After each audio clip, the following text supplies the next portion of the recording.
You have made it to video number 6. You have made it to the end. The final video is your final part of your argument. It is the counter argument. Think about this before you finish your speech. After my speech, people might still think, what? But it's just for fun.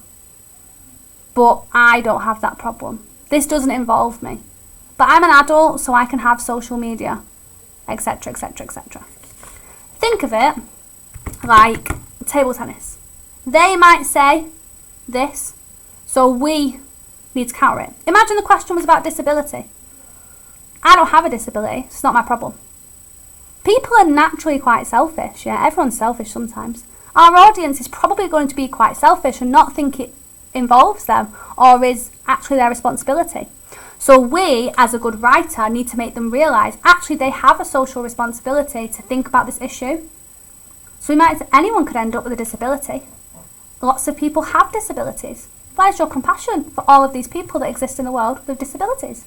Yeah?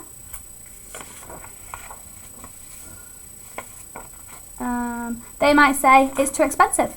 Making Manchester disability friendly will cost millions, etc., etc. We might counter that with, you cannot put a price on equality. Okay, so that's what you do essentially. You think, what might they still say, and we need to counter that. Yeah, you might still be left with the idea that social media is a hobby and it is not something to be taken seriously. However, yeah, and some good sentence starters for that are, you may still believe, think, etc. You might even, however. To say that social media is harmless is to deny the undeniable. Social media is causing harm. Yeah? I'll give you an example. Yeah? I'll read one out to you. You may still be left with the idea that social media is a benevolent force. You might even be tempted to check Instagram as you slip this leaflet between the pages of your textbook. Imagine it's a leaflet I've written. Perhaps you think that society's addiction to the cruel rectangle on the phone screen is normal and natural. However, it is absurd to blindly ignore the malevolence of social media. To believe that young people are not damaged by social media is to deny the undeniable. Social media is a predatory, immoral villain, etc., etc. Yeah? And a lot of these ideas we've said, but we're making sure that if you still think this, remember this. Okay? You may still, you might even. However, it is wrong to ignore this. To ignore this, to believe this, is to deny the undeniable. Is to believe the unbelievable. Is to allow for suffering, is to allow for prejudice, is to allow for injustice. It's to perpetuate injustice. There's so many things you could say, honestly. This is quite, if you like arguing, as some of us do, this is the fun bit of the EPIIIC. It's really the bit where you get to prove yourself right, which I know that a lot of us who like speaking and like debate really like to be able to articulate ourselves well and really prove our point. This is the bit where the examiner's going to go, oh, this student really knows what they're talking about. They've convinced me. I'm going to give you good marks for it.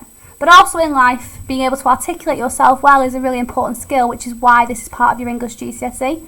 So have a go now by yourselves to write your counter-argument. Some people may still believe that social media is harmless, is not something that affects people. It is not fair to ban it from children because it is part of society and they need it. They might even think that children are too young to even care about social media or be bothered by it. Yeah. Now, you might not be arguing to ban social media, but you might be arguing to put more support in place of social media, etc., etc. Right, have a go at your counter-argument and then you will have a full piece, a full EPIIIC. Once you have a full piece, you can hand that into your teacher, they can mark it, and from there you can improve that, redraft it, try for other questions, etc. And when you forget maybe a part of EPIIC, you can go back to these videos, pick the one that you need, and have a recap of the EPIIC structure. I hope this was helpful as a quick recap and as your kind of guide through paper 2 question 5. Thank you very much for listening.